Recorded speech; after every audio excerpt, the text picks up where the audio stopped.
ठीक है। तो उस छायावाद के 4 प्रमुख स्तंभकार लेखक माने जाते हैं प्रसाद पंत निराला और महादेवी वर्मा। इन चारों में सिर्फ एक ही फीमेल पर्सन है और हिंदी साहित्य में अगर सबसे उच्च कोटि का आधुनिक काल में आप किसी का लेखन मानते हैं तो महिलाओं की दृष्टि से महादेवी वर्मा का, प्रसाद में जयशंकर प्रसाद, पंत में सुमित्रा नंदन पंत और निराला में सूर्यकांत त्रिपाठी निराला, ये 4 लेखक छायावाद के स्तंभकार कवि माने जाते हैं। आगे देखिए रचनाएं। कविता, रेखाचित्र, संस्मरण, आलोचना आदि अनेक साहित्यिक विधाओं को रचने में महादेवी वर्मा को महारत हासिल थी। उनकी प्रमुख रचनाएं हैं काव्य संग्रह में निहार, रश्मि, नीरजा, दीपशिखा, सांदेही, यामा। संस्मरण में अतीत के चलचित्र, स्मृति की रेखाएं, पथ के साथी, मेरा परिवार। निबंध संग्रह में श्रृंखला की कड़ियां, क्षणदा, संकल्पिता, भारतीय संस्कृति के स्वर। आलोचना में हिंदी का विवेचनात्मक गद्य, विभिन्न कार्य संग्रहों की भूमिकाएं। साहित्यिक विशेषताएं। महादेवी वर्मा जी ने हिंदी गद्य को भी कविता जैसी मधुरता प्रदान की। संस्मरण और रेखाचित्र विधाओं को बुलंदियों तक पहुंचाया, क्योंकि आपने देखा है संस्मरण में उन्होंने काफी लेखनी चलाई है। उनके पात्र समाज के दलित, शोषित लोग, पशु पक्षी आदि हैं। उनके प्रति असीम करुणा और आत्मीयता महादेवी में झलकती है। भाषा शैली आप लोग जानते हैं आधुनिक काल के प्रत्येक लेखक की सेम रही है। सरस, सहज, सरल, आप इन शब्दों का प्रयोग कर सकते हैं। हिंदी, अंग्रेजी, संस्कृत और उर्दू के शब्दों का प्रयोग। महादेवी वर्मा ने अपने गद्य साहित्य में सरल, सहज एवं प्रभावपूर्ण भाषा को अपनाया है। उनकी रचनाओं में संस्कृत निष्ठ शब्दों की प्रचुरता है। विदेशी भाषा शब्दों का भी उन्होंने प्रसंगानुसार प्रयोग किया है। उनका शब्द चयन भावानुरूप है। वही विदेशी भाषाओं में आपके कौन कौन से आते हैं? मुख्य रूप से उर्दू का और अंग्रेजी का। चलिए आगे मेरे बचपन के दिन हम स्टार्ट करते हैं। मेरे बचपन के दिन लेख में महादेवी ने अपने बचपन के कुछ दृश्य साकार किए हैं। इस युग में लड़कियों के प्रति समाज का दृष्टिकोण इसमें व्यक्त होता है। साथ ही व्यक्त होता है तत्कालीन वातावरण, जिसमें महिलाएं भी समाज सेवा और देश के आंदोलनों से जुड़ने के लिए पीछे नहीं रहती थी। मैंने आपको बताया है कि जो भी लेखक लिखता है तत्कालीन लिखता है, उसी समय का लिखता है। तो महादेवी जी ने क्या क्या चीजें अपने जीवन में देखी हैं। देखिए, आप लोग आज के टाइम पे अगर हम कहें तो लड़कियों को काफी हद तक बराबरी का दर्जा मिला है, लेकिन मैंने कहा काफी हद तक, पूरी तरह से नहीं। बहुत सारी फैमिलीज आज भी ऐसी हैं कि लड़कों को पढ़ाने के लिए तो चलो ठीक है, बिजनेस करना है, सर्विस करनी है, घर चलाना है, लेकिन लड़कियां काफी हद तक ऐसी फैमिलीज में भी आती हैं, परिवारों में ऐसी भी हैं कि नहीं, लड़कियों को पढ़ के क्या करेंगी, चूल्हा चौपाई तो करना है, घर ही तो संभालना है, उसकी ट्रेनिंग तो घर में दे दी जाएगी। मानसिकता आज भी ऐसी है। तो महादेवी जी ने जो लिखा है, जो बताया है इस पार्ट में, वो काफी हद तक आज की स्थिति को भी दर्शाता है। बचपन की स्मृतियों में एक विचित्र सा आकर्षण होता है। कभी कभी लगता है जैसे सपने में सब देखा होगा। परिस्थितियां बहुत बदल जाती हैं और ये वास्तविकता होती है। अगर आप छोटे बच्चे को देखते हैं और कभी आपको अपना बचपन याद आ जाए तो लगता है कि वो हमारा बचपन नहीं, सपना रहा होगा। खुद के बचपन को एक बार सोच के देखना, इमेजिन करना कि आप कभी इतने छोटे रहे होंगे और आपने ये सारी हरकतें की होंगी और आपको डांटना पड़ी हो, बल्कि घर वाले इससे खुश होते हो। क्या ये सब सपना नहीं लगेगा? क्योंकि बचपन की बहुत सारी यादें हमारे साथ नहीं रहती, बहुत कम होती हैं कि हम कुछ चीजें हमें ध्यान रह जाए। घर में एक छोटा सा बच्चा अगर खेल रहा है और वो शरारत में मान लो मोबाइल की बात कर ले, वो मोबाइल तोड़ देता है, तो क्या होगा? अरे तोड़ दिया, चल कोई बात नहीं, कर नहीं सकते ना कुछ, बच्चे ने गलती से तोड़ा है, हमें एहसास है। बड़ा तोड़ देता है तो उसकी गलती है, चाहे वो उसे जानबूझ के ना टूटा हो, और उसको अच्छी वाली डांट पड़ती है। तो आप इस चीज को अगर कंपेयर करें खुद से कि अगर बचपन में मैंने भी ऐसे कोई काम किया होगा तो क्या वास्तव में मुझे भी डांट नहीं पड़ी होगी? तो ये स्मृतियां हमारे साथ हमेशा चलती है। अपने परिवार में मैं कई पीढ़ियों के बाद उत्पन्न हुई। मेरे परिवार में प्रायः 200 वर्ष तक कोई लड़की थी ही नहीं। सुना है उससे पहले लड़कियों को पैदा होते ही परम धाम भेज देते थे। फिर मेरे बाबा ने बहुत दुर्गा पूजा की, हमारी कुलदेवी दुर्गा थी। मैं उत्पन्न हुई तो मेरी बड़ी खातिर हुई और मुझे वह सब नहीं सहना पड़ा। जो अन्य लड़कियों को सहना पड़ता है। परिवार में बाबा फारसी और उर्दू जानते थे, पिता ने अंग्रेजी पढ़ी थी, हिंदी का कोई वातावरण नहीं था। अब लेखिका जो हमें बता रही है वो ये चीज है, क्योंकि 1907 की हम बात कर रहे हैं, अब से 100 साल से भी ऊपर हो चुके हैं जब लेखिका का जन्म हुआ। कुछ कुछ फैमिलीज ऐसी होती हैं, कुछ परिवार मतलब होता है किसी किसी के यहाँ फैमिली में कि लड़कियां भी नहीं होती, कुछ होते हैं कि लड़के होते ही नहीं है, और ये सोच होती है। और कहते क्यों है, कई पीढ़ियां जब लगातार गुजर जाती हैं, आप ये देखो लेखिका ने 200 साल बोले हैं, 200 साल में कितनी पीढ़ियां गुजर गई होंगी, 4 से 5 पीढ़ियां मान सकते हैं आराम से, ठीक है।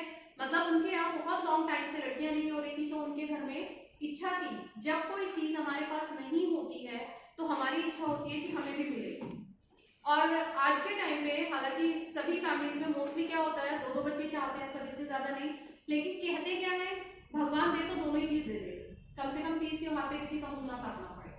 आज भी ये मेंटेलिटी है, खाली लड़की या खाली लड़का अगर किसी के यहाँ हो जाता है तो जरूरी नहीं है कि हर कोई खुश हो, खाली लड़के हो गए तो खुश है, नहीं, हर एक चीज की जरूरत होती है। घर में 30 त्योहार, भाई बहन, हर एक मतलब हर चीज जो मनाई जाती है उसके लिए हर एक की जरूरत है। अगर आप राखी की बात करें, दशहरे की बात करें, तो सिर्फ एक से नहीं मना सकते, कोई भी त्योहार हो, होली है, दिवाली है, सभी पे सभी की जरूरत होती है। कुछ पर्टिकुलर काम त्योहारों पे लड़कियां करती हैं और कुछ पर्टिकुलर काम ऐसे होते हैं जो लड़के करते हैं। तो इसलिए लेखिका हमें बताना चाह रही है सन 1900 की स्टार्टिंग कि उस समय लड़कियों को पैदा होते ही मार दिया जाता था। परमधाम भेज देते थे का यही मतलब है। आप लोगों में से कितने बच्चे जानते हैं कि अगर हम स्टेट वाइज जोड़े तो कौन कौन सी स्टेट ऐसी आती हैं जहां पे ये काम आज भी होता है?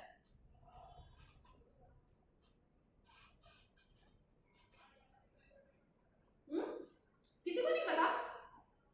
एक भी स्टेट नहीं पता? इंडिया में 2 स्टेट हैं,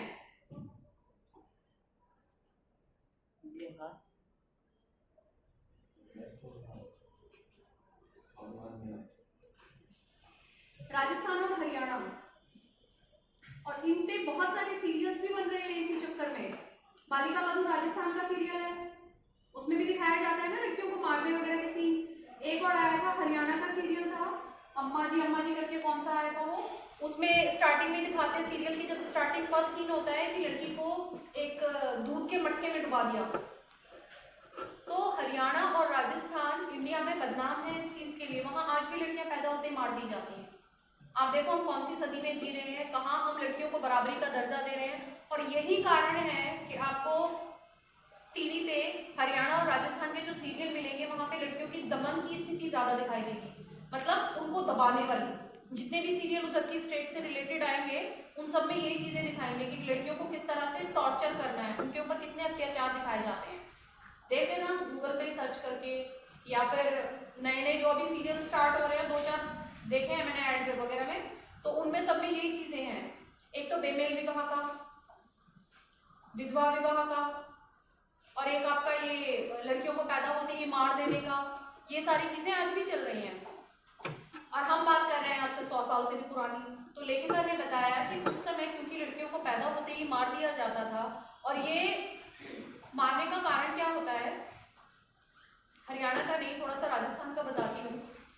राजस्थान में रजवाड़े बहुत है, राजा लोग, आप लोगों को कहानियां जल्दी से अच्छे से समझ आती हैं। तो जो ये राजा होते थे छोटी छोटी रियासतें लेके बैठे रहते थे। एक मान लीजिए आपका बागपत एरिया है, इतना ही बस उनकी रियासत के लिए काफी है। लाइक जमींदार कह सकते हो आप उन्हें, होते तो जमींदार थे लेकिन खुद को रजवाड़े और राजा कहलवाते थे। तो इनके यहाँ क्या होता था, किसी के सामने सर ना झुकाना पड़े। अब किसी भी उसमें देखो भाई, इक्वालिटी को आज के टाइम को देखो तो लोग अवॉइड करते हैं, लेकिन फिर भी अगर आपके घर में अगर बड़ों से आप जिक्र करते हैं तो वो आपको क्या कहते हुए मिलेंगे, लड़की वालों को तो थोड़ा झुकना ही पड़ता है। ये सोच है, हमारे समाज की सोच है, ठीक है। गुनाह नहीं है, कोई लड़की पैदा करने के बाद कोई गुनाहगार नहीं बन गया कि उसको झुकना ही पड़ेगा, लेकिन ये एक सामाजिक दृष्टिकोण है जिसे एकदम से नहीं बदला जा सकता। तो ये जो राजा महाराजा होते थे कि हमारे यहाँ लड़की पैदा हो गई और हमें दूसरे के सामने झुकना पड़ेगा, इसलिए वो लड़कियों को मार देते थे। ऐसा नहीं था कि उनको पाल नहीं सकते थे, उनका भरण पोषण कर पास कुछ था नहीं, बस किसी के सामने हमें गर्दन न झुकानी पड़े, इसलिए वो लड़कियों को मारती। इसके अतिरिक्त लेखिका ने बोला है कि मुझे वह सब नहीं सहना पड़ा, मेरी बहुत खातिर हुई। इसका मतलब है, आगे आप पढ़ेंगे और भी, कि लेखिका ने अपनी फैमिली में ना ही तो किसी प्रकार का तिरस्कार उन्हें मिला कि लड़की हुई है, बल्कि सबने बहुत खुशी से उनका स्वागत किया। इसके अतिरिक्त जो जो सुविधाएं लड़कों को दी जाती हैं वो सारी उन्हें मिली। पुराने समय की बात देखें, 100 साल पहले की बात देखें, तो लेखिका को पढ़ाया लिखाया भी गया है। जैसे आगे देखें, अब उन्होंने बताया कि उनके जो दादाजी थे वो फारसी और उर्दू ये 2 लैंग्वेजेस जानते थे। उनके जो पिताजी थे वो कौन सी जानते थे? अंग्रेजी की। लेकिन उनके परिवार में हिंदी का वातावरण नहीं था। हिंदी कहाँ से आई? मेरी माता जबलपुर से जब आई तब वे अपने साथ हिंदी लाई। क्या कोई दहेज में लेके आई थी या थैले वाले में रख के ले आई होंगी? नहीं, उनकी जो माता जी थी उन्हें हिंदी भाषा आती थी। अब देखिए, परिवार हमारा जैसा भी होता है, हम पर वैसे ही संस्कार आते हैं। घर में अगर 10 तरह की लैंग्वेजेस बोलने वाले पर्सन्स रहते हैं, बंदे रहते हैं, चाहे वो कोई भी हैं, तो हम वही सीख लेते हैं। इवन मैं तो कहूँगी कि घर परिवार का नहीं, आस पड़ोस का भी बहुत फर्क पड़ता है। आपके आस पड़ोस में कोई पंजाबी भाषी, महाराष्ट्रियन या किसी और पूरब की साइड जो रहते हैं, पूरबिया भाषा अलग होती है, सबके लोगों में से कोई 2-3 लैंग्वेजेस के लोग भी आके रहना शुरू कर देना, छोटे बच्चे बहुत जल्दी कैच करते हैं। कारण क्या होता है? छोटे बच्चे जब खेलते हैं आपस में, तो मान लीजिए एक पंजाबी परिवार का बच्चा है, एक हिंदी परिवार का बच्चा है, एक महाराष्ट्रियन परिवार का बच्चा है, तो वो क्या करते हैं? वो आपस में वो सारी लैंग्वेजेस यूज करते हैं, क्योंकि बच्चे को नहीं पता सामने वाले को कि सामने वाले को मेरी बात समझ आएगी या नहीं। लेकिन क्योंकि बच्चों में जिज्ञासा बहुत ज्यादा होती है, तो वो कोशिश करते हैं सीखने की। ठीक है, मैंने उसकी भी सीख ली, मैंने उसकी भी सीख ली, भले ही उसके घर का माहौल नहीं रहा, लेकिन वो सीख लेते हैं। तो ऐसे ही लेखिका को अपने ही परिवार में 4 भाषाएं सीखने के लिए मिली। 4 कौन सी? उर्दू, फारसी, 2 हो गई, इंग्लिश, हिंदी और अंग्रेजी। अब आगे देखिए, वो और भी कुछ सीखती हैं। वे पूजा पाठ भी बहुत करती थी। पहले उन्होंने मुझे पंचतंत्र पढ़ना सिखाया। अब तो हमारे जो घर होते हैं उनमें बच्चों में संस्कार डाले जाते हैं। संस्कार के लिए 2 चीजें होती हैं, कोई बताएगा क्या क्या?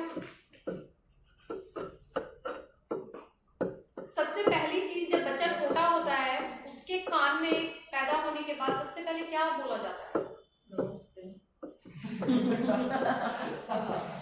कोई बात नहीं बोलना चाहिए। आप लोग बोलोगे नहीं, मैं जो बताने जा रही हूँ आप लोगों को पता है, मेरे बोलने के बाद आपके माइंड में आ जाएगा। धार्मिक रिलेटेड, बिल्कुल, किसी ना किसी धर्म का, जिस भी धर्म के हैं हम, फर्क नहीं पड़ता हम किस धर्म के हैं, शिशु किस घर में जन्म ले रहा है, लेकिन सबसे पहले बच्चे के कान में धार्मिक बातें ही डाली जाती हैं। कोई भी ओम का स्वर हो सकता है, कोई मुस्लिम परिवार है तो वो जो आयत वगैरह पढ़ते हैं वो हो सकती है, मतलब जिस भी धर्म का है सबसे पहले उसे धार्मिक चीजों से रूबरू कराया जाता है। उसके बाद नैतिक शिक्षा की तरफ ध्यान दिया जाता है। नैतिक शिक्षा से आप लोग क्या समझते हैं? कहानियां? नहीं, नैतिक शिक्षा से मतलब होता है नमस्ते, नमस्कार हमारे संस्कार में आता है। घर में कोई भी आए, एक बच्चा जब थोड़ा इस आयु का हो जाए कि वो समझने लगे, बोलने लगे, तो सबसे पहले क्या कहते हैं? बेटा कोई भी घर में आता है नमस्ते करनी चाहिए। लड़के होते हैं तो पैर छूने चाहिए, होती है ना ये चीजें, ये संस्कार है। अब क्योंकि वो एक लड़की है, पैर छूने का नहीं, वो संस्कार की बात कर रही है पंचतंत्र से। पंचतंत्र जो पुस्तक है, विष्णु शर्मा इसके लेखक हैं और बहुत पुरानी है, कई 100 साल पहले उन्होंने लिखी है, मेरे ख्याल 200-300 साल पहले किताब है पंचतंत्र की। और अगर आप इसकी कहानियां पढ़ेंगे तो सारी मॉरल वैल्यूज की कहानियां हैं, नैतिक शिक्षा की कहानियां हैं, मस्तिष्क को इस्तेमाल करने की कहानियां हैं। मतलब किसी भी विपत्ति के समय हमें क्या करना चाहिए वो सिखाती है, हमें बड़ों का आदर सम्मान करना चाहिए वो सिखाती है, हमें एक इंसान होकर किसी की सहायता करनी चाहिए ये सिखाती है। तो लेखिका की जो माता जी हैं उन्होंने सबसे पहले उन्हें पंचतंत्र पढ़ना सिखाया ताकि वो समाज के लिए कुछ कर सके, वो अपने संस्कारों को अपने अंदर जागृत कर सके। आप लोगों के भी तो मॉरल वैल्यू की बुक्स लगी होती है कोर्सेज में, होती है ना? 8 तक होती है ना? तो वो क्यों होती हैं? कोई ऐसे थोड़ा ना कि स्टोरी पढ़ने के लिए हम लगा देते हैं, नहीं, ताकि उन्हें पढ़ें और आप लोग सीखें कि जीवन में आपको क्या कैसे करना चाहिए। एक बुजुर्ग व्यक्ति सड़क से जा रहा है, आपने मॉरल वैल्यू में ये चीज पढ़ी होगी कि आपको उसकी सहायता करनी चाहिए, ठीक है। क्योंकि आप लोगों ने पढ़ा है तो जिस वक्त आप उनको देखोगे, चाहे वो रोड क्रॉस कराना है, चाहे उनका कोई सामान गिर गया हो उठा के देना है, तो ये चीजें आपके मस्तिष्क में एकदम तब आती हैं जब आपने इनके बारे में पढ़ा होता है। अगर आपने नहीं पढ़ा तो आपके मस्तिष्क में भी नहीं आएंगी। बहुत सारे बच्चे हैं जो पढ़े लिखे नहीं होते, उनकी आंखों के सामने कुछ भी होता रहे वो उस पर रिएक्ट नहीं कर पाते। तो वो रिएक्शन क्यों नहीं देते हैं? क्योंकि उन्होंने इस सब के बारे में जाना नहीं है। आगे देखिए, पापा कहते थे इसको हम विदुषी बनाएंगे। विदुषी किसे कहते हैं? विद्वान का स्त्रीलिंग है, ठीक है। मेरे संबंध में उनका विचार बहुत ऊंचा रहा, इसीलिए पंचतंत्र भी पढ़ा मैंने, संस्कृत भी पढ़ी। अब एक और लैंग्वेज आ गई है, किसकी जानकारी हो गई? संस्कृत की। नंबर 5, अभी आगे और भी हैं। ये अवश्य चाहते थे कि मैं उर्दू फारसी सीख लूं। अब देखो, अगर कोई बच्चा अपनी जिद का पक्का हो तो घर में कोई कुछ भी कर ले, लेकिन उसको रोक नहीं सकता। छोटे बच्चों के साथ ये स्थिति ज्यादा होती है। लेखिका को देखो वो क्या क्या करती है, लेकिन वह मेरे वश की नहीं थी। अब क्योंकि हिंदी में उर्दू फारसी के शब्द बहुत ज्यादा इस्तेमाल होते हैं, और पहले के टाइम पे बात करें तो ज्यादा ही होते थे, क्योंकि ये जो भाषा थी दरबारी भाषा थी, उसके बाद सरकारी कामकाज की बन गई थी और आज तक भी है, ठीक है। तो इसलिए इसका हिंदी में बहुत ज्यादा प्रभाव है। तो लेखिका ने क्या किया कि उसके दादाजी चाहते थे कि वो और भी फारसी सीख ले, लेकिन लेखिका को कोई शौक नहीं था। तो लेखिका क्या करती थी, मैंने जब एक दिन मौलवी साहब को देखा तो बस दूसरे दिन मैं चारपाई के नीचे जा छिपी। लेखिका ने क्या किया, मौलवी साहब ने उर्दू की भाषा पढ़ाने आ रहे थे तो उनको देखा और चारपाई के नीचे छुप गई और उसके नीचे से निकलने से कर दिया मना, मैं नहीं पढ़ूंगी। तो जब बच्चे हाथ खड़े कर देते हैं तो बड़ों को पीछे हटना पड़ता है। तब पंडित जी आए संस्कृत पढ़ाने। माँ थोड़ी संस्कृत जानती थी, गीता में उन्हें विशेष रुचि थी। ये सारी चीजें आपसे पूछी जाएंगी, ध्यान रखिएगा कि उनकी माता को कौन से सब्जेक्ट में रुचि थी, क्या पढ़ती थी, संस्कृत भी जानती थी, हिंदी भी जानती थी और गीता पढ़ने में भी रुचि रखती थी।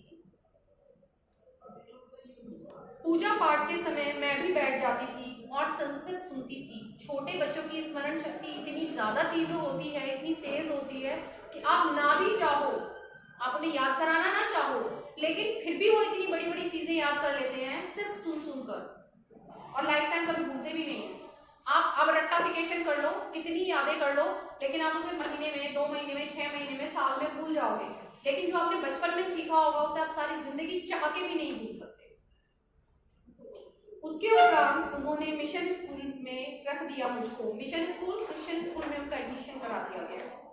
मिशन स्कूल में वातावरण दूसरा था, प्रार्थना दूसरी थी, मेरा मन नहीं लगा, वहां जाना बंद कर दिया। क्रिश्चियन स्कूल होते हैं, अदर स्कूल्स जितने भी हैं उन सब में कोई फाउंडेशन नहीं है आपको धार्मिक उसकी, आप अपना करें मत करें, हाथ जोड़ के खड़े रहे, लेकिन क्रिश्चियन स्कूल्स में थोड़ी सी फाउंडेशन यहाँ पर होती है, वो अपनी प्रेयर्स करते हैं और कराते भी हैं। तो लेखिका को ये चीज वहां की पसंद नहीं आई। जाने में रोने धोने लगी। उन्होंने मुझे क्रॉसवेट गर्ल्स स्कूल में भेजा, जहां मैं 5वें दर्जे में भर्ती हुई, यानी 5th क्लास में। यहाँ का वातावरण बहुत अच्छा था उस समय। हिंदू लड़कियां भी थी, ईसाई लड़कियां भी थी। हम लोगों का एक ही मेस था। मेस खाने पीने का जो स्थान होता है वो। उस मेस में प्याज तक नहीं बनता था। क्यों? क्योंकि वहां पर दोनों ही धर्म के लोग। आज के टाइम पर किसी भी धर्म में कुछ ऐसा नहीं है कि आप किसी धर्म के साथ जोड़ दो, क्योंकि लोगों ने धार्मिकता को और खाने को अलग अलग कर लिया है। परंतु अब हम पहले की ही बात कर रहे हैं, लेकिन अपने बचपन के दिनों से हमें रूबरू करा रही है। तो उस समय धार्मिक उसके अंतर्गत ना खाने पीने का बहुत ज्यादा रखा जाता था ध्यान। तो क्योंकि ईसाई धर्म की लड़कियों के साथ हिंदू धर्म की लड़कियां भी रहती थी, तो इसलिए वहां पर खाने में जो है प्याज तक का इस्तेमाल नहीं किया जाता था। वहां छात्रावास के हर एक कमरे में हम 4 छात्राएं रहती थी। उनमें पहली ही साथी सुभद्रा कुमारी मिली। सुभद्रा कुमारी चौहान हिंदी की बहुत प्रसिद्ध लेखिका हैं, महादेवी वर्मा की साथी रही हैं। इसके अतिरिक्त उन्हें और भी मिलेंगे आगे। 7वें दर्जे में वे मुझसे 2 साल सीनियर थी, ये 5th क्लास में और वो 7th क्लास में। वे कविता लिखती थी और मैं भी बचपन में तुक मिलाती आई थी। मतलब जो ये लेखिका है ये बचपन से तुकबंदी करती थी। कविताओं की जो शुरुआत होती है वो तुकबंदी से ही होती है। तुकबंदी से मतलब समझते हैं? तुक्का मारना नहीं, मैं कुछ तो कुछ मिला नहीं सोचना नहीं, बोलना काफी हद तक कह सकते हैं। मतलब कविता की जो पहली पंक्ति होती है उसका अंत और जो दूसरी पंक्ति है उसका अंत लगभग एक सा हो। पढ़ने में सरसता इसी तरह से आती है, जैसे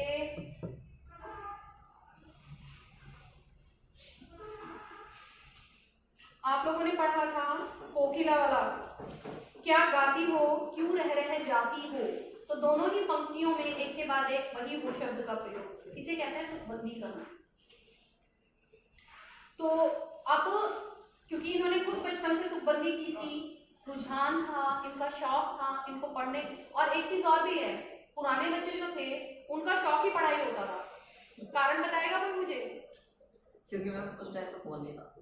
सबसे बड़ी बात, सबसे बड़ी मुसीबत की जड़ उस टाइम पे नहीं थी, मोबाइल नहीं था। उसके अतिरिक्त उसके अलावा मैम एजुकेशन का ज़्यादा वो नहीं था कि कोई पढ़ लिया। टीवी भी नहीं था। हाँ, हर किसी के घर में टीवी नहीं था, और टीवी था तो लाइट नहीं थी, इन्वर्टर नहीं थे। एजुकेशन की फैसिलिटी भी नहीं थी कुछ ज़्यादा। एजुकेशन की फैसिलिटी कम थी, ठीक है। जो मिलती थी बच्चे उसको ग्रहण करना चाहते थे क्योंकि उन्हें वो सबसे अच्छी लगती थी चीजें। वो एक लेवल नजर आता था कि हर किसी को पढ़ने का मौका नहीं मिल रहा, हमें मिल रहा है। इसके अतिरिक्त मैंने लाइट की बात की, आज हर एक किसी के घर में इन्वर्टर है, टीवी भी इन्वर्टर से चल जाता है, लोग देखते हैं, बच्चे देखते हैं खुश होके। पहले टाइम पे लिमिटेड चैनल होते थे, दूरदर्शन आ गया, डीडी मेट्रो आ गया। मेरे बचपन की मैं खुद बात करूं तो 2 ही चैनल आते थे, फिक्स होता था। संडे वाले दिन सुबह 8 बजे शायद चित्रहार आता था, 8 बजे वो देखना है नाश्ते के टाइम पे। उसके बाद 1-2 पर्टिकुलर सीरियल्स थे। बाई चांस लाइट चली जाए, संडे खराब सारा।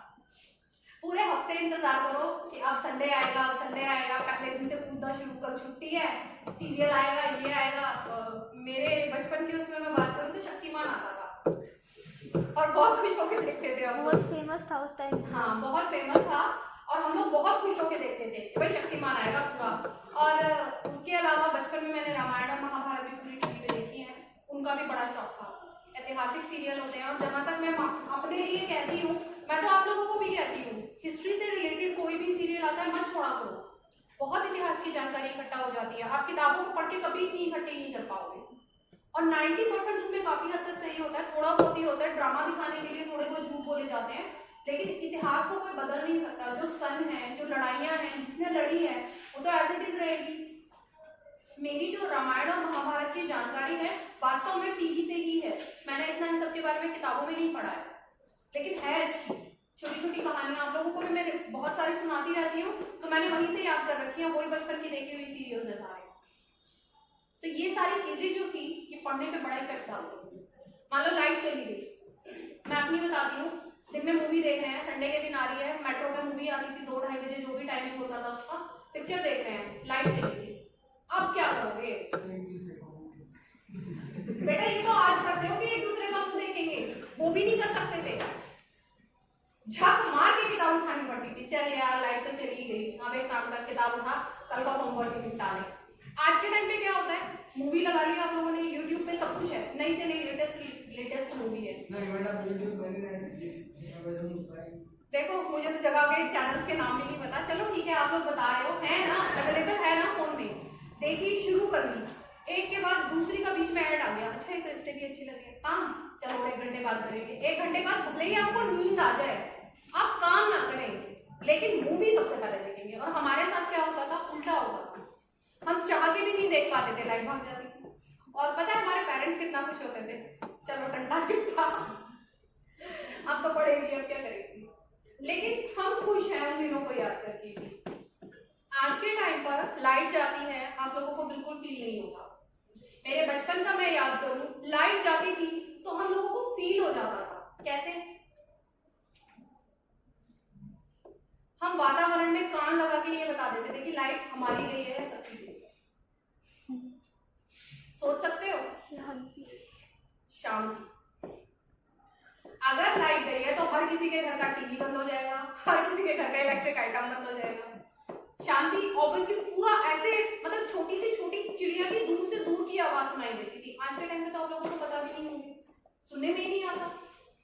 तो ये सारी चीजें बचपन की जो है, लेखिका भी हमें उनसे रूबरू करा रही है। आगे देखते हैं फिर क्या हुआ।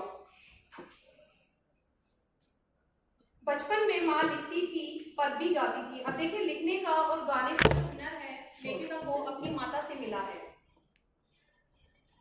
मीरा के पद विशेष रूप से गाती थी। सवेरे जागिए कृपा निधान, पंछी बन बोले, यही सुना जाता था। प्रभाती गाती थी। प्रभाती यानी प्रभात के समय जो गीत गाए जाते हैं वो। शाम को मीरा का कोई पद गाती थी। सुन सुनकर मैंने भी ब्रज भाषा में लिखना आरंभ कर दिया। एक और लैंग्वेज आ गई, ब्रज भाषा। काव्य में सबसे ज्यादा जो लेखन हुआ है वो ब्रज भाषा में। ये चीज याद रखिएगा, लगभग 700 साल की ब्रज भाषा की आयु रही है लेखन में।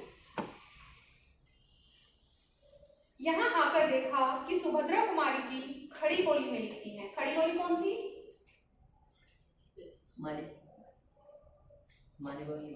हमारी बोली खड़ी बोली कौरवी, दो नामों से जानी जाती है हमारी हिंदी, खड़ी बोली और कौरवी। कौरवी क्यों? कौरव से लेके बोलते होंगे। इंद्रप्रस्थ का एरिया माना जाता है, कौरव प्रदेश कहा जाता है, पास में ही आपका बरनावा है, लाक्षागृह है। तो ये सारी चीजें कौरव प्रदेश के कारण इसको कौरवी भी कहते हैं। आगे देखिए, मैं भी वैसे ही लिखने लगी। अब पहले इन्होंने ब्रज भाषा में तुकबंदियां मिलाई होंगी माता जी के प्रभाव के कारण। अब सुभद्रा कुमारी का थोड़ा सा प्रभाव इन पर आ गया तो इन्होंने भी क्या किया, खड़ी बोली में थोड़ी थोड़ी तुकबंदी करनी शुरू कर दी। लेकिन सुभद्रा जी बड़ी थी, प्रतिष्ठित हो चुकी थी। 7th क्लास में प्रतिष्ठित होना बहुत बड़ी बात है। आप लोगों का स्टैंडर्ड कौन सा है? 9। क्या कोई कह सकता है कि आपसे मतलब आपसे और 2 साल पहले आप जानी मानी कवित्रियों के उसमें ग्रुप में आने लगे? पहले के बच्चों में प्रतिभा जल्दी निखर पड़ती थी क्योंकि उन्हें दुविधाएं, जो ब्रेकर्स होते हैं ना आपके, वो नहीं मिलते थे। आज के टाइम में स्पीड ब्रेकर्स बहुत है। लाइक किसकी बात कर रही हूं मैं? आपकी लाइफ को आगे ना बढ़ने देने वाले स्पीड ब्रेकर्स कौन कौन से? फोन, टीवी, ये 24 घंटे की इलेक्ट्रिसिटी, यही सारी चीजें आपकी तरक्की में बाधा भी हैं। नहीं है? यूज करने के तरीके के ऊपर बात है। कोई किसी का कितना अच्छा यूज कर रहा है कि बहुत ही कम उम्र में तरक्की उसके पास आ चुकी है। जहां आप खड़े होके अभी 9th स्टैंडर्ड कर रहे हैं, अभी कुछ टाइम पहले मैंने एक बच्चे का देखा था, होना उसको क्लास 9th या 10th में चाहिए, लेकिन शायद वो पूरी क्वालिफिकेशन ले चुका। कुछ ऐसा था? यस मैम था। हाँ ना, अभी कुछ टाइम पहले न्यूज में मैंने देखा है। आगे देखिए, ये क्या करती थी, क्योंकि सुभद्रा कुमारी चौहान प्रतिष्ठित हो चुकी हैं। जब कोई व्यक्ति कोई नया काम शुरू करता है, मान लो मैं लिखना शुरू करूं, तो जो मुझसे पहले लिख रहे हैं ना, मैं उनसे थोड़ा सा डर जाऊंगी, पता नहीं मैं कैसा लिख रही हूँ, मेरी इसकी मजाक ना बन जाए या कुछ इस तरह का। तो सुभद्रा कुमारी चौहान चूंकि प्रतिष्ठित हो चुकी थी, सब उनके लेखन के बारे में स्कूल में जानते थे, तो ये जो लिखती थी, ये क्या करती थी, लिख के उसे छुपा लेती। देखिए, उनसे छिपा छुपा कर लिखती थी। एक दिन उन्होंने कहा, महादेवी तुम कविता लिखती हो? तो मैंने डर के मारे कहा नहीं। अंत में उन्होंने मेरी डेस्क की किताबों की तलाशी ली और बहुत सा निकल पड़ा, क्योंकि लिख तो रखा था, अब तलाशी ली तो मिल गया। उसमें बहुत सा निकल पड़ा उसमें से। तब जैसे किसी अपराधी को पकड़ते हैं, ऐसे उन्होंने एक हाथ में कागज लिए और एक हाथ से मुझको पकड़ा और पूरे हॉस्टल में दिखा आई कि ये कविता लिखती है। अब वही ना वो हेजिटेशन, वो अंदर से थोड़ी सी शर्म कि पता नहीं मैंने क्या लिखा है, कैसा लिखा है। सामने वाला क्योंकि प्रतिष्ठा पा चुका, तो वो गलत भी लिख रहा है ना, तो ये रहता नहीं अच्छा लिखा होगा। लेकिन हम क्योंकि अभी अभी हमने खड़ा होना शुरू किया है, तो उसको ये डर है, किसको? महादेवी जी को, कि कहीं मैंने कुछ गलत ना लिखा। फिर हम दोनों में मित्रता हो गई। क्रॉसवेट में एक पेड़ की डाल नीची थी, उस डाल पर हम लोग बैठ जाते थे। जब और लड़कियां खेलती थी तब हम तुक मिलाते थे। उस समय एक पत्रिका निकलती थी, स्त्री दर्पण। पत्रिका का नाम स्त्री दर्पण। बात कर रहे हैं हम महादेवी वर्मा के 5th स्टैंडर्ड की। तो 1907 में इनका जन्म हुआ। अकॉर्डिंग टू 5th स्टैंडर्ड आप लगा लो, मुश्किल से 10 साल की रही होगी। यानी 1915 से 17 के आसपास कौन सी पत्रिका निकलती थी हिंदी साहित्य की? स्त्री दर्पण। उसी में भेज देते थे। अपनी तुकबंदी छप भी जाती थी। अब इसके 2-3 कारण हैं। एक तो उस समय लेखन बहुत कम होता था। छापने का जो कारण है वो कहीं ना कहीं ये है कि एक तो लेखन बहुत कम होता था, उसके भी ऊपर लिखने वालों के नाम क्या थे? फीमेल थे। पुरुष वर्ग से नहीं, महिला वर्ग से आती थी। तो जितना भी हमारा साहित्य आपको पढ़ने को मिलेगा वो प्रमोट करता है, वो लड़कियों को या नए नए आने वाले बच्चों को आगे बढ़ाने के लिए, उन्हें उत्साहित करने के लिए छापता रहता है।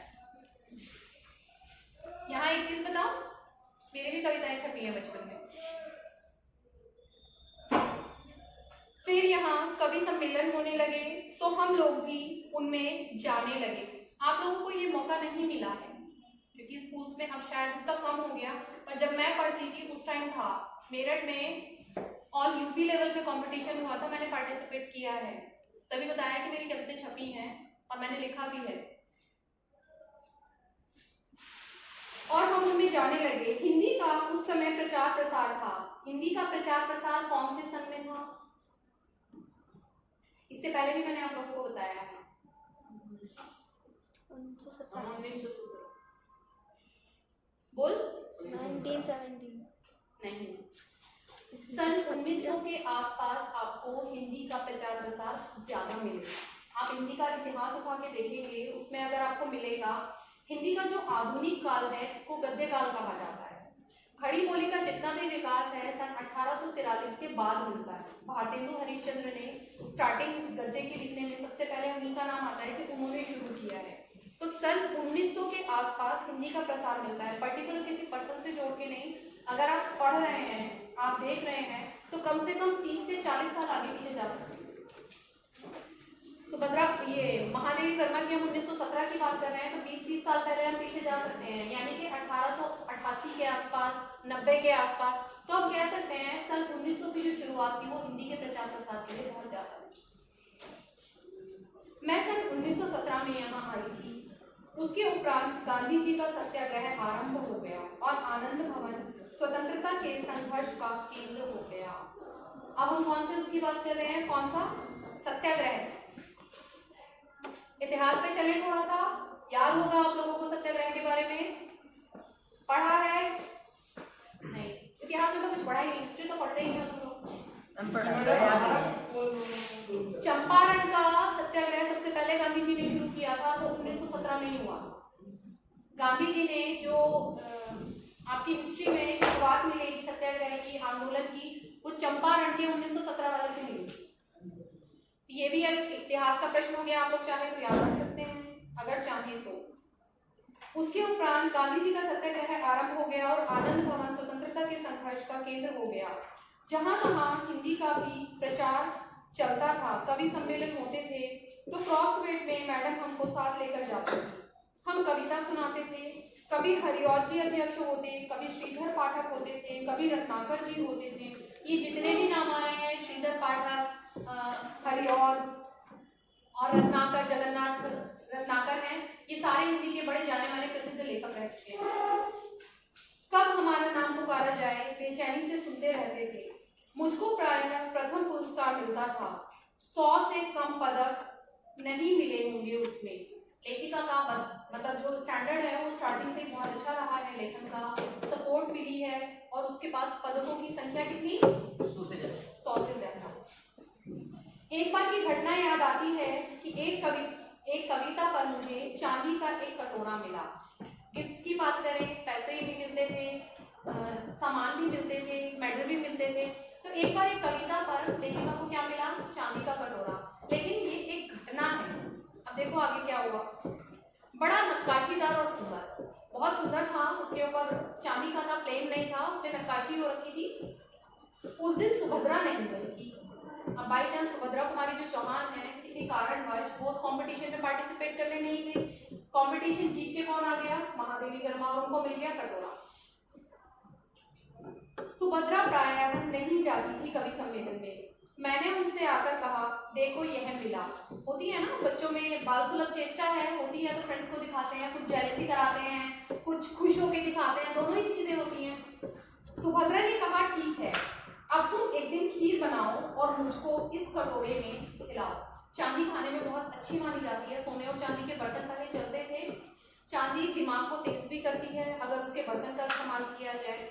हालांकि बीच में अंग्रेजों ने आके ये सब चीजें हमारे धीरे धीरे बंद करा दी, लेकिन जो संपन्न परिवार हैं आज भी चांदी के बर्तन यूज कर लेते हैं। करना चाहिए, अगर आप कर सकते हैं, ज्यादा भी कुछ नहीं तो कम से कम एक ग्लास रात को दूध जो है आप पीते हैं चांदी के ग्लास में पिए, बहुत अच्छा रहता है। नहीं काले तो हो जाते हैं, वो तो यूज करने के ऊपर है ना। अगर आप उसको रेगुलर साफ करते रहोगे तो वो ऐसे काले नहीं होते। चांदी हमेशा हवा के संपर्क में आके रखने से काली होती है। अगर आप उसका ग्लास इस्तेमाल कर रहे हैं और रेगुलर वो मंज रहा है, साफ हो रहा है, तो वो काला नहीं पड़ेगा। हम देखो लेखिका को पता है दूध का और चांदी का संबंध आपस में होने पे वो अमृत का काम करता है। ठीक है, तो लेखिका ने उसको क्या बोला, सफेद चावल की खीर बनाएगी आराम से और उस कटोरे में डाल के खिलाएगी। उसी बीच आनंद भवन में कौन आ गया? बापू, महात्मा गांधी आ गए। हम लोग तब अपने जेब खर्च में से हमेशा एक एक दो दो आने देश के लिए बचाते थे, क्योंकि स्वतंत्रता संग्राम के आसपास की घटनाएं हैं, हम लोग बात कर रहे हैं। छोटे से छोटे बच्चे के मन में यह रहती थी कि हम किसी भी प्रकार अपने देश के काम आ सके, और ये इच्छाएं तब होती हैं जब हम अत्याचार अपनी आंखों से देख लेते हैं। हम 1917 की बात कर रहे हैं। 1917 के बाद 1919 में कौन सी घटना हुई थी? अभी मैंने पीछे भी पढ़ाया था, वो 8 में बताया, कोई बात नहीं, दोबारा बता देती हूँ। 1919 में जलियांवाला बाग कांड हुआ था अमृतसर का, ठीक है ना। तो ये सारी जो घटनाएं थी ये दिल को दहलाने वाली थी। क्या हुआ था जलियांवाला बाग कांड में? फोर्ट आयर ने गोलियां चलवा दी थी, और जलियांवाला बाग कांड इसलिए भी ज्यादा प्रसिद्ध है क्योंकि उसमें जाने का सिर्फ एक ही रास्ता था, आने और जाने का। बाकी ऊंची ऊंची चारदीवारी थी। तो जो वहां पे लोग सम्मेलन कर रहे थे, सम्मेलन भी कुछ नहीं था। 13 अप्रैल 1919 की बात है। 13 अप्रैल को पंजाबी संप्रदाय बैसाखी का त्योहार मनाता है। तो उस समय अंग्रेजी सरकार ने इकट्ठे होकर किसी भी प्रकार का आंदोलन या किसी भी प्रकार की वार्ता को बंद किया हुआ था। वो लोग सिर्फ इकट्ठा हुए थे अपना त्योहार मनाने के लिए, जिसमें स्त्रियां और छोटे छोटे गोद तक के बच्चे थे। तो जनरल डायर को जब पता चला कि वहां पे एक सभा हो रही है, तो उसने वहां जाके सीधा फायरिंग का आदेश दे दिया। अपने ऊपर से उन्हें कोई आदेश नहीं मिला था, खुद ही उन्होंने इस चीज का फैसला लिया था। तो जितने भी व्यक्ति थे, कुछ बचने के चक्कर में, कुछ उसमें एक कुआं था, लोग बचने के लिए उस कुएं में कूदे, गिरे या कूदे, जो भी स्थिति थी, लेकिन वहां से कोई बाहर जिंदा नहीं निकला, सभी मार दिए। तो ये बहुत ही दुखद घटना थी। इसके बाद बहुत ज्यादा क्रांति बढ़ गई थी भारत में। ये जो लेखिका हैं ये बता रही हैं कि उस समय भारत में छोटे से छोटी आयु का बच्चा, 5th क्लास का बच्चा कितना होता है, वो अपने खाने पीने के उसे पैसे मिलते होंगे, उनमें से बचा के भी देश के लोगों के लिए, गरीबों के लिए, या फिर देश के स्वतंत्रता में थोड़ा काम हो सके, उस सहयोग की भावना से उनको इकट्ठे करते थे। आगे देखिए, देश के लिए बचाते थे, और जब बापू आते थे तो वह पैसा उन्हें दे देते थे। उस दिन जब बापू के पास मैं गई तो अपना कटोरा भी लेती गई। अब बाल सुलभ चेष्टा है, एक छोटा बच्चा जिसे कंपटीशन लेवल पे अच्छा सा सुंदर सा नक्काशीदार चांदी का कटोरा मिला। आज के टाइम पे आप देखें तो चांदी का कटोरा थोड़ा वैल्यूएबल है, उस समय का देखें तो इतनी वैल्यू नहीं थी, चांदी बहुत सस्ती थी। हम बात कर रहे हैं 100 साल से भी पुरानी, अभी देखो 20-25 साल पहले भी बहुत सस्ती थी, ठीक है। तो इतनी ज्यादा कीमती नहीं थी वो चीज उसके लिए, लेकिन क्योंकि उसने कंपटीशन में जीता था तो उस लेवल से वो बहुत कीमती थी। मैंने निकालकर बापू को दिखाया। मैंने कहा, कविता सुनाने पर मुझे यह कटोरा मिला है। कहने लगे, अच्छा दिखा दो मुझको। मैंने कटोरा उनकी ओर बढ़ा दिया और उसे हाथों में लेकर बोले, तू देती है इसे? गांधी जी ने उसके हाथ से कटोरा लिया, महादेवी जी के हाथ से, के साथ साथ थी। अब मैं क्या कहती, और ये स्थिति बेचारी की खराब हो गई, गले में छछूंदर फंस गया, निकलते बने ना बोलते बने। मैंने कटोरा उनकी ओर बढ़ा दिया और उसे हाथ में लेकर, अच्छा मैंने दे दिया और लौट आई। अब लौट आई और दुख भी हो रहा है। दुख यह हुआ कि कटोरा लेकर कहते कविता क्या है। देखो लेखिका को दुख हुआ कटोरा देने का, लेकिन कटोरा देने के साथ साथ वो हमें जो बता रही हैं उसका दुख ये नहीं है कि मैंने चांदी का कटोरा दे दिया, बल्कि उसको दुख क्या है कि कम से कम मुझसे एक बार वो कविता तो पूछते जिसके लिए मैंने ये इनाम जीता था। पर कविता सुनाने को उन्होंने नहीं कहा। लौटकर अब मैंने सुभद्रा जी से कहा कि कटोरा तो चला गया। कटोरा चला गया तो खीर भी गई। सुभद्रा जी ने कहा और जाओगे खाने? फिर बोली देखो भाई, खीर तो तुमको बनानी है, भाई तुम्हारा कटोरा गया तो गया, मुझे मतलब नहीं है, खीर बना के तो खिलानी। अब तुम चाहे पीतल की कटोरी में खिलाओ चाहे फूल के कटोरे में, फिर भी मुझे मन ही मन प्रसन्नता हो रही थी कि पुरस्कार में मिला अपना कटोरा मैंने बापू को दे दिया। जब हम कोई काम करते हैं और वो किसी हित के लिए हो, किसी के भी हित के लिए हो, तो हमें चाहे वो कितना भी कष्ट कर रहे लेकिन मानसिक शांति उससे जरूर मिलती है। एक देखो कहने की बात है, लेखिका लिख रही है, विचार सबके होते हैं, मैं अपना सिर्फ विचार रख रही हूँ। एक तो लेखिका हमें ये कह रही है कि मुझे सिर्फ इस बात का दुख था कि उन्होंने मुझसे कविता नहीं सुनी, लेकिन कहीं ना कहीं मन में एक कसक हमेशा रहेगी कि मुझे इतना अच्छा गिफ्ट मिला था और वो मुझे देना पड़ गया। पर साथ साथ खुशी भी है कि देश के लिए काम आ रहा। आगे देखो, सुभद्रा जी छात्रावास छोड़कर चली गई। अब क्योंकि एक कमरे में कितनी लड़कियां रहती थी वो? 4। तो अब सुभद्रा चली गई तो सुभद्रा की जगह कोई और आएगी, कौन आई? अब उनकी जगह एक मराठी लड़की जेबुनिसा हमारे कमरे में आकर रही। एक और लैंग्वेज, क्योंकि मैंने कहा था हम जिस भी लैंग्वेज के संपर्क में आते हैं वो हमारे ऊपर अपना प्रभाव जरूर छोड़ती है। तो थोड़ी थोड़ी अब लेखिका को मराठी की भी जानकारी होती है। वह कोल्हापुर से आई थी। जेबुन मेरा बहुत सा काम कर देती थी। वह मेरी डेस्क साफ कर देती थी, किताबें ठीक से रख देती थी और इस तरह मुझे कविता के लिए कुछ और अवकाश मिल जाता था। जेबुन मराठी शब्दों से मिली जुली हिंदी बोलती थी। मैं भी उससे कुछ कुछ मराठी सीखने लगी थी। वहां एक उस्तानी जी थी, जीनत बेगम। उस्तानी जी मतलब वो थोड़ा सा हेड टाइप नहीं मतलब समझो ना मैम उस्तान होता है कप्तान, उस्तानी होती है कप्तानी। हाँ देखो ठीक कह रहा है। उस्तान क्या मतलब, उस्तानी का मतलब है, ये भी एक स्त्रीलिंग शब्द है पुल्लिंग का।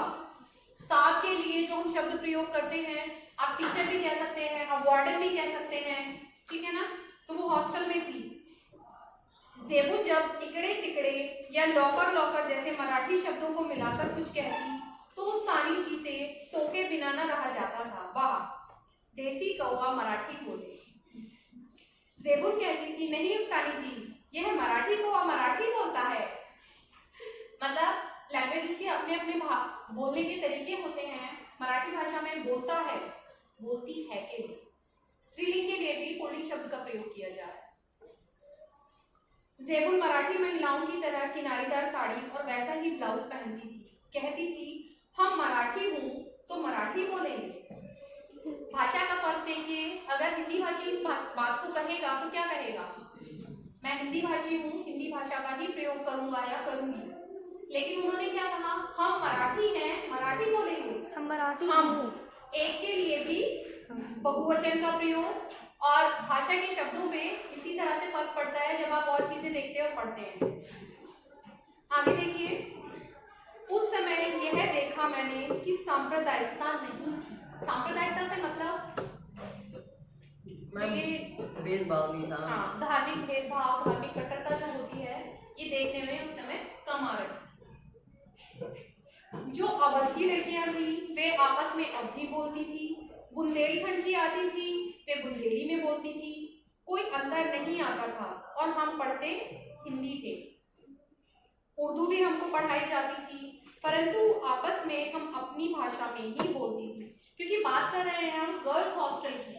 अगर हम किसी हॉस्टल की बात करें तो वहाँ पे जो बच्चे रहते हैं छात्रावास, उसमें सभी भाषाओं के बच्चे दूर दूर से आके एक साथ रहते हैं। और क्योंकि मैं भी एक ऐसे स्कूल में पढ़ी हूँ जहाँ हॉस्टल था, तो मैंने ये चीजें अपनी आंखों से देखी।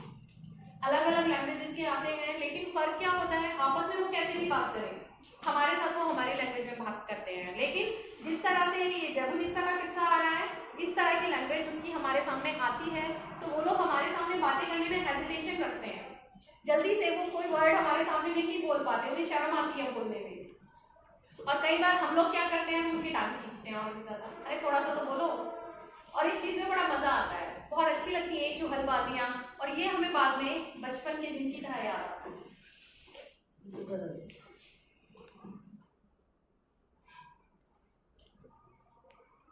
अच्छा, यह बहुत बड़ी बात थी। हम एक मैस में खाते थे, एक प्रार्थना में खड़े होते थे, कोई विवाद नहीं होता था। क्योंकि धार्मिक सांप्रदायिकता की हम बात करें तो पुराने से ज्यादा अब के टाइम पर ये हो गई है। कारण बताएगा कोई मुझे? चलो हम आज यही चैप्टर खत्म करेंगे, आगे का कल करेंगे। बस मुझे इसका क्या समझते हैं। संस्मरण कहते हैं स्मृति में रहने वाली कोई याद, ऐसी कोई घटना जो हमारे जीवन में घटित हुई है और हमें याद रह जाती है, हमारे दिल को छूने वाली है कुछ भी। मान लो मैं आपकी बात करूं, इन फ्यूचर जो ये चल रहा है आपके क्लास का, आपके स्कूल का, किसी भी टॉपिक पे अगर आप चाहते हैं लिखना, तो उसके बारे में आप कुछ लिखते हैं, किसी सब्जेक्ट से रिलेटेड लिख सकते हैं। स्कूल में कभी आपने कोई बहुत अच्छा अचीवमेंट मिला है, आपको कुछ अच्छी सी चीज मिली है जो आपको लाइफ टाइम याद रहती है कि मैंने स्कूल में जाके ये चीज की थी। या कुछ लोग होते हैं कंपैरिजन करते हैं, तुलनात्मक अध्ययन जिसे कहते हैं। जैसे कुछ न्यू स्टूडेंट आए हैं स्कूल में, वो अगर चाहें तो पुराने स्कूल का इस स्कूल का तुलनात्मक अध्ययन कर सकते हैं कि मुझे पहले स्कूल में ये चीजें अच्छी लगती थी, नए वाले में ये चीजें अच्छी लगती हैं, वहाँ ये कमी थी, यहाँ ये कमी है। क्योंकि मैं कभी भी ये नहीं कहती कि हर एक चीज परफेक्ट होती है, हर एक चीज में अपने गुण होते हैं, अपने दोष होते हैं, दोनों चीजें साथ चलती हैं हमेशा। वो कोई भी चीज हो, अगर कोई चीज बहुत अच्छी है तो कुछ ना कुछ खामी उसमें जरूर होगी। परफेक्ट भगवान ने किसी को नहीं बना के भेजा, चाहे वो इंसान है, चाहे वो सजीव है, चाहे वो निर्जीव है।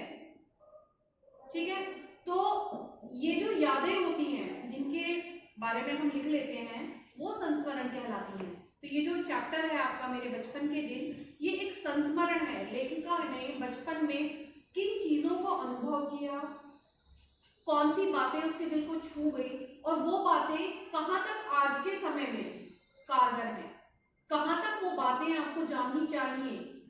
क्योंकि हम अभी मैंने जो इससे पहले चैप्टर किया था प्रेमचंद के फटे जूते, उसमें भी व्यंग के माध्यम से लेखक ने बताया था कि पुराने समय में जो हो रहा था वो कितना गलत था। एक व्यक्ति जो समाज का मार्गदर्शन कर रहा है, जो समाज को एक नई दिशा दिखा रहा है, समाज की गलत चीजों के प्रति एक कठोरता से, निडरता से पूरा खड़ा हुआ है, ऐसे व्यक्ति के लिए भी समाज कुछ नहीं कर रहा। यही सब था ना उसमें, बार बार उसने यही चीज बोली कि तुमने ठोकर मार मार के अपना जूता फाड़ दिया, तो उसका मतलब क्या था? यही था कि तुम समाज की कुरीतियों के खिलाफ खड़े होकर आवाज उठा रहे हो, लेकिन समाज ने बदले में तुम्हें क्या दिया? तुम्हें क्या मिला ये सब करके? पूरा जीवन अभाव में बिताया। तो यहाँ पर महादेवी वर्मा, जब आप पढ़ोगे आगे इनको, इस चैप्टर को, तो आपको पता चलेगा। इसी तरह महादेवी वर्मा का एक और आपने पढ़ा होगा, गिल्लू, वो भी एक संस्मरण है। एक छोटे से जीव के ऊपर उसकी दिनचर्या, उसको उन्होंने उसे जीव को कैसे पाया, कैसे उसकी सेवा की, कैसे उस जीव से उनका लगाव हुआ, कैसे उस जीव ने उनकी सेवा की। क्योंकि महादेवी का एक्सीडेंट हुआ था, उसमें तो उन्होंने पाया कि जीव जो है, वो जो गिलहरी है, वो छोटी सी, वो कितनी आत्मीयता से उनकी कोशिश करती थी उनकी देखभाल करने की। अगर आप लोगों को याद होगा तो वो भी एक संस्मरण था। तो यहाँ पे जो लेखिका बताएंगी मेरे बचपन के दिन में, वो धार्मिक भेदभाव से ऊपर उठकर बताएंगे। आजकल लोगों में बहुत ज्यादा रहता है, मेरे धर्म के लोग ऐसे हैं, उसके धर्म के ऐसे हैं, हर कोई खुद को अच्छा बताने में लगा है। किसी से अगर आप बात करो, मेरी क्लास में हर कास्ट के बच्चे मिलेंगे, हर एक धर्म के होंगे, ठीक है। अगर मैं किसी एक बच्चे से पर्टिकुलर खड़ा करके पूछने लगूं कि सामने वाले के धर्म में कितने गुण हैं, वो नहीं बता पाएगा। वो सिंपली जवाब पता क्या होगा, मेरा धर्म सबसे अच्छा है। और ये बालकपन से आप लोगों के अंदर आ जाती है। 100% स्कोर नहीं कहूंगी, कुछ अलग भी होते हैं, लेकिन ये चीजें घर परिवार की तरफ से, समाज की तरफ से, घर के बड़े बुजुर्गों की तरफ से बच्चों के दिमाग में ठूसनी शुरू कर देते हैं बचपन से। और इसके लिए मैं किसी को भी ब्लेम नहीं करूंगी, किसी को दोष नहीं दूंगी, क्योंकि ये मानसिक गति हर किसी के साथ है। ठीक है, तो ये जो लेखिका हमें बताएंगी, हम जो पढ़ते हैं, हम जो देखते हैं, साहित्य क्यों बनाया जाता है? साहित्य इसीलिए बनाया जाता है ताकि बच्चों में ऐसे संस्कार आ सके कि वो किसी को भी एक संकुचित दृष्टिकोण में ना देखें, उनका जो दृष्टिकोण है वो ऊंचा उठे, वो सबको अपनाते चले। इसलिए साहित्य का लेखन किया जाता है। नहीं तो जो बातें किताबों में होती हैं, नॉर्मल जीवन में आप लोग बहुत आराम से उसे देख सकते हैं, पढ़ सकते हैं, समझ सकते हैं। सिर्फ स्कूल की किताबें ही क्यों, इनसे अलग भी तो बहुत सारी किताबें होती हैं। आप बुक स्टोर पे चले जाओ, आपको हर तरह की किताब मिलेगी, कहानियों की, नाटकों की, उपन्यासों की। लेकिन पर्टिकुलर कोर्स में ही क्यों लगाई जाती हैं ऐसी चीजें? क्योंकि बच्चों का जो दिमाग होता है वो एक निश्चित दिशा पकड़ने की कोशिश करता है, और जब साहित्य के माध्यम से उसको क्लियर किया जाता है, उसको समझाया जाता है, तो उसके जो दिमाग होता है ना, वो खुलने लगता है हर किसी के लिए। और हिंदी में तो सबसे ज्यादा ये चीज है, और उनका नहीं मैं इतना कह सकती, हिंदी में तो सबसे ज्यादा ये चीज है कि आपको सबके लिए जीना है, ये चीज सिखाई जाती है। हर एक राइटर ने, जितने भी आपने पढ़े हैं अब तक, ये लास्ट चैप्टर है इस बुक का, जितने भी आपने पढ़े हैं सबके में मोस्टली यही चीज देखी होगी कि हम दूसरों की सेवा कैसे करें, हम दूसरों की मदद कैसे करें, या कैसे करते थे। जो पहले हमने किया है हम उसको छोड़ते जा रहे हैं, क्यों? ये सारी चीजें हमें बताई जाती हैं। चलिए महादेवी के बारे में थोड़ा सा जान लेते हैं। 1907 ईस्वी में उत्तर प्रदेश के फर्रुखाबाद जिले में प्रसिद्ध लेखिका महादेवी वर्मा का जन्म हुआ। 1907 में इन्हें आधुनिक युग की मीरा पुकारा जाता है। आधुनिक युग की मीरा इसलिए, इन्होंने जो लेखन किया है, काव्य इनका बहुत ही अच्छा है, दिल को छू लेने वाला। ठीक है, और मीरा का जब आप काव्य पढ़ोगे तो वो पूरा का पूरा किससे रिलेटेड है? कृष्ण से संबंधित है सारा का सारा, वो भक्ति में करा गया है। लेकिन जो ये मीराबाई है, महादेवी वर्मा है, इन्होंने जो लेखन किया है वो समाज की भलाई के लिए किया है। महादेवी वर्मा आधुनिक युग की प्रसिद्ध कवयित्री एवं गद्य लेखिका मानी जाती हैं। उन्होंने सन 1932 में इलाहाबाद विश्वविद्यालय से संस्कृत में एमए की परीक्षा उत्तीर्ण की और महिला विद्यापीठ की प्राचार्य नियुक्त हो गई। सन 1960 में इसी विद्यापीठ में कुलपति बनी। उन्होंने शिक्षा तथा साहित्यिक क्षेत्र में अभूतपूर्व कार्य किए। सन 1956 में भारत सरकार ने उन्हें पद्म भूषण से सम्मानित किया। विक्रम कुमायूं और दिल्ली विश्वविद्यालय ने उन्हें डीलिट की मानद उपाधि से विभूषित किया। हिंदी साहित्य में सबसे बड़ी उपाधि मानी जाती है डीलिट की, पीएचडी से एक लेवल और ऊपर। यामा और दीपशिखा पर उन्हें भारतीय ज्ञानपीठ पुरस्कार मिला। मतलब 3 हो गए उनके, भारतीय ज्ञानपीठ पुरस्कार यामा और दीपशिखा पर, और पद्म भूषण, 2 चीजें हो गई। 1987 में महादेवी जी का देहावसान हो गया, देवलोक हो गया, उनकी मृत्यु हो गई। इसके अलावा आपको मैंने जयशंकर प्रसाद के बारे में पढ़ाया है कि कोई से चैप्टर में?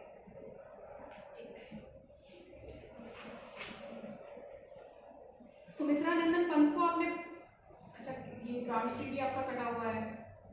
मेरे बचपन के दिन, पाठ की लेखिका है आपकी महादेवी वर्मा। मेरे बचपन के दिन एक संस्मरण है। संस्मरण से क्या समझते हो? क्या होता है संस्मरण?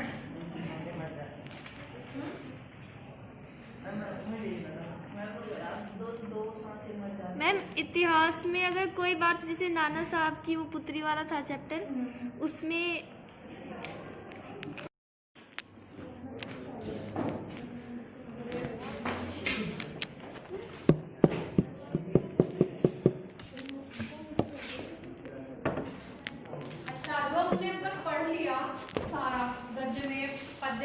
मैम बता देना जब रिकॉर्ड करना होगा। तो मुझे बताओ, कहीं किसी को कोई कंफ्यूजन है, कोई प्रॉब्लम है किसी चीज में? सब कुछ क्लियर है कि शायद रिवीजन का टाइम ना मिले? 2 चैप्टर आपके रह रहे हैं, 2 क्लियर हो जाए, उसके बाद हम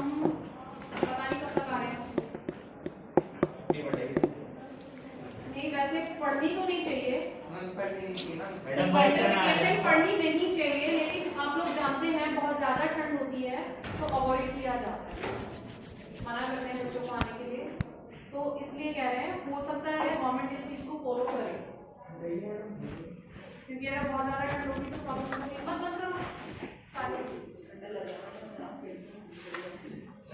बैठ जाए नीचे।